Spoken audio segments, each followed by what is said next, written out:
Too much of what's happening in our country today is not normal.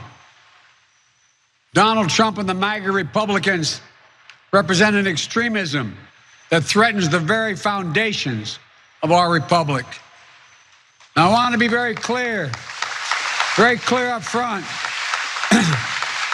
Not every Republican, not even the majority of Republicans are MAGA Republicans. Not every Republican embraces their extreme ideology.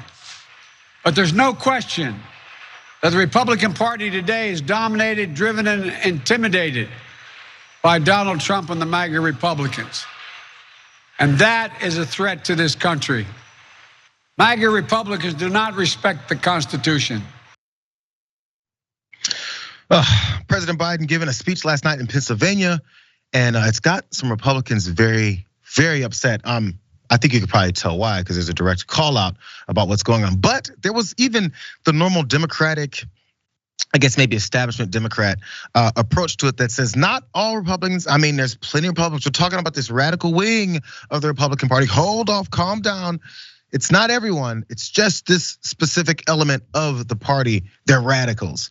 Now, by the way, as an aside, Fox and Friends was talking about this because, again, Republicans' hair was getting pulled out over this. And they said the vast majority of Republicans are MAGA Republicans. So they disagree. Let's let them be on record for that as we continue to see the layers get peeled off of the things that their leader is all about. Anyways, let's continue on from this because, again, they still freaked out over this whole thing. But as they discussed this on, I believe it was the 5 over on Fox, there was one guest that decided to finally call out the nonsense and the hypocrisy. Let's watch this discussion about it.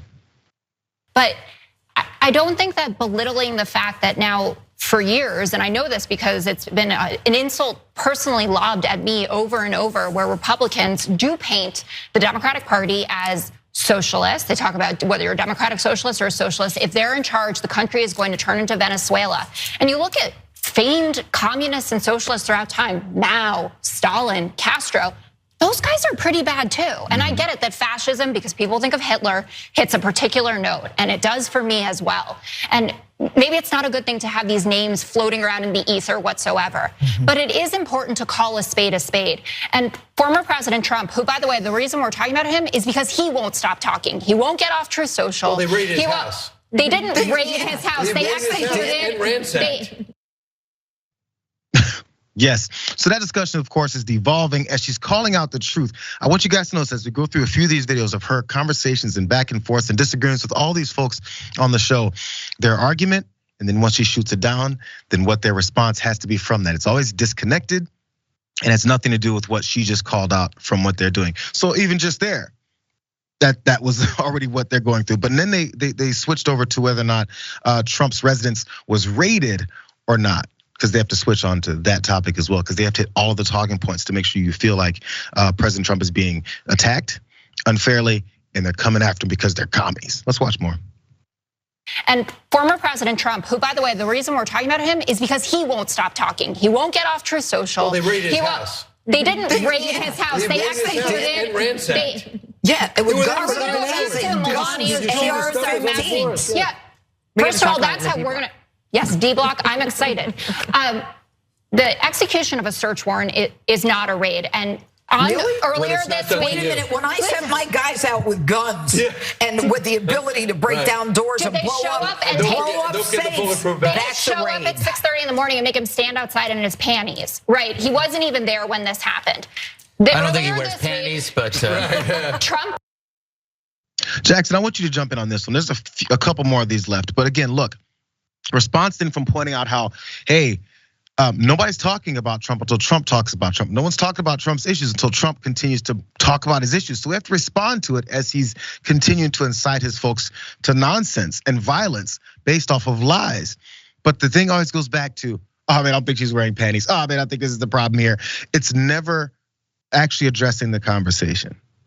Well, and they always, act like the Trump family, whether it's Donald Trump or anybody within the organization, is somehow a normal citizen. Like they weren't within the halls of the White House, like they didn't have access to all this information, and like it's somehow just, it's cool. Like Trump can just have all these documents. Like, who cares? Like, so what? Like, nobody should question those types of things. And then again, as we'll go more into, a lot of the comments that they made about how, now he's looking fascist. Now, on the one hand, Joe Biden and anything that the Democrats do is, radical left wing, and now they're calling it fascism because they just say things. And their arguments are falling more and more flat with the public, especially with the reversal of Roe v. Wade. We talk about here all the time as those stories continue to pile up and people, even within the conservative movement, become more disillusioned to what the party itself is actually putting forth.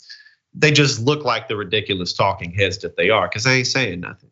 Well, let's let them continue to say nothing because look, the question again is brought about the name calling. They said before, semi-fascist, they lost their minds over. Now, if he's calling out specific radical elements of their party who are headed by the former president, then it's a problem with name calling. This is devastating. He's not a unifier. But she again brings up their hypocrisy. Watch this one.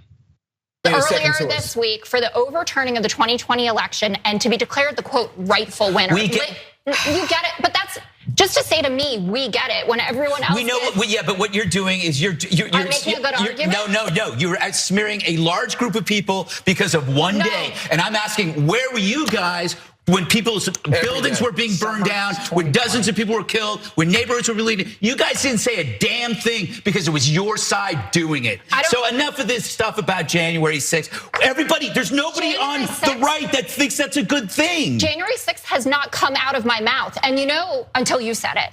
And you know who does think it's an okay thing? Donald Trump, who called into Newsmax today, and he said that he's helping out people who participated in January 6th, paying their lawyers fees. How dare and you he's watch offering them a Newsmax? part. I read it on Twitter. I did not watch. Jessica Tarloff stayed on point every time there was some kind of a try to have an off ramp from the normal conversation. She goes, I didn't bring up January 6th, you did. You know who else brings up January 6th? Donald F. and Trump brings up January 6th all the time. And since we're talking about whether or not someone's a fascist or they're radical or not, you guys literally support what happened on January 6th. They will tell that lie. And then when she pushes back and says, he just said today, they will miss those points. I don't think Jessica's coming back onto the 5, Jackson. Yeah, probably not. But the longer that I work in politics, the more it's these people you see, they're really not talking about anything. And the majority of the people who tune in, we know they're old, they're white, and this is all they watch. This is all they see. So yeah, you're right. They're gonna kick her off of that because she could lead people into questioning what's really going on. Because if you look at any type of other media or any type of other political content, it's so clearly simple to see that these people are just radical, ridiculous talking heads. But yeah, her days may be numbered, but MSNBC will probably take her, so she shouldn't be too worried about it at all.